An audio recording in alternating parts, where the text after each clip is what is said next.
9वार साडीतली आई होती. पुरीला जवळ बोलायची, इकडे ये. शिकेल होती काय?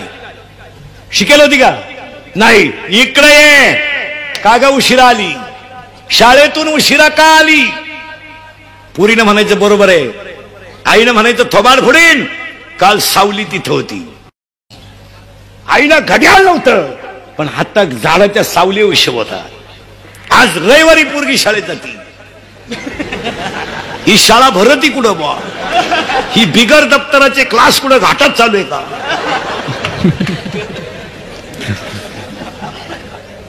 आणि पोरगी पळून गेलो आई म्हणती मला अंदाज आलता. तू जपाला बसली होती काय? सांगा विनोद आहे का? चांगल्या पोरी फटकून बिटकून काढलं तर काय करते पोरी?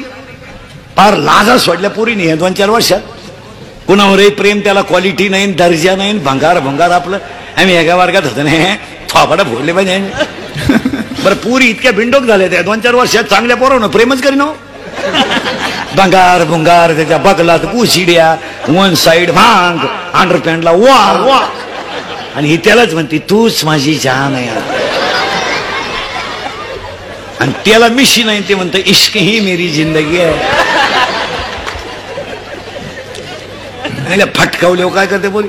हा विनोद आहे. आणि मुलींच्या आयांना सांगतो, 100% पोरी इंदुरीकरला शिव्या देत्या का बा? इंदुरीकर आम्हाला लय बोलतो, आम्ही कसे केस राखू, आम्ही कसे भांग पाडू, आम्ही कुणाचा हात धरून जाऊ, त्याच्या काय बापाचं जातं, त्याला काय प्रेम कळतं. माझ्या बापाचं काही जात नाही, पण मी एका मुलीचा बाप आहे. जरा पोरींच्या आया बिया नीट आहे का? बापावर भाषण करीत जाऊ नका, बापावर व्याख्यान करू नका जाऊ. बापाचं हृदय जाणावं लागतं. काय मत आहे तुमचं? मुलीसाठी बापाचं हृदय वेगळंच आहे, यावर तुमचं मत काय? त्याला भाषण करून आणि व्याख्यान करून करेल बाप? बाप बाप तुम्हाला व्याख्यान करून कळेल? बाप तुम्हाला भाषण करून कळेल? बाप तुम्हाला कादंबऱ्या लिहून कळेल? बापाचं हृदय मुलीसाठी काय असतं? जरा 2 मिनिटात ऐका पोरीनो. पळून जा तुम्ही, आपलं मत नाही तुमचं काही. कारण मला गॅरंटी आहे तुम्ही माझं ऐकू शकत नाही. तुम्ही जी झक मारायची ती मारणारच आहे. कारण मी किती बोललो तरी तुम्हाला त्याची लाज नाही. जा पळून, आता जा. कीर्तन संपल्यावर चंद्र आहे, जा. मी शिष्टा खान जा. पण बसलेले पुरुष मंडळी, शिकलेले लोक आणि त्यांच्या आया नीट ऐका.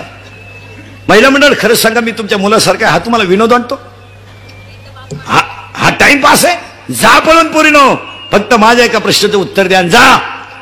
आयुष्यात त्या बापाचं पाप सांगा मला, की त्या बापानं आयुष्यात असं काय पाप केलं का तुम्ही त्याला समाजातून कायमचं उठवलं आणि त्याला मान खाली करून जगावं लागलं? याचं उत्तर सांगा. सांगा त्या बापाचं पाप.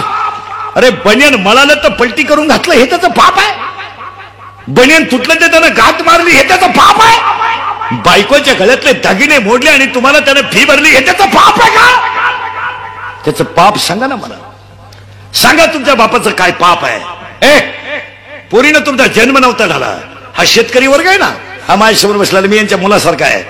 पोरीनं शेतकरी वर्ग व्हायला निघला ना, तर त्याला काही जीसीपी नव्हता आला, त्याला काही ट्रॅक्टर नव्हता आला. पोरीनं शेतकरी व्हायला निघला ना, तर त्याच्या वाट्याला 2 बैल आलती आणि कौलाचं घर आलतं. त्याच्या बायकोनं डोक्यावर दगड वाहिली, त्या बापानं पायानं गाळ केला आणि दोघांनी कौलाचं घर बांधलं. पोरीनं तुमचा जन्म झाला ना, तर 15 मिनिटं तुमचा बाप हसत होता. तो का हसत होता माहितीये तुम्हाला? का हसत होता माहितीये तुम्हाला? त्याच्या आईनं त्याला सांगितलं होतं, तुला जर मुलगी झाली तर तू नशीबवान असशील. त्याला मुलगी झाल्याचा आनंद नाही झाला रे, त्याला आईनं दिलेले आशीर्वाद लागू पडल्याचा आनंद झाला.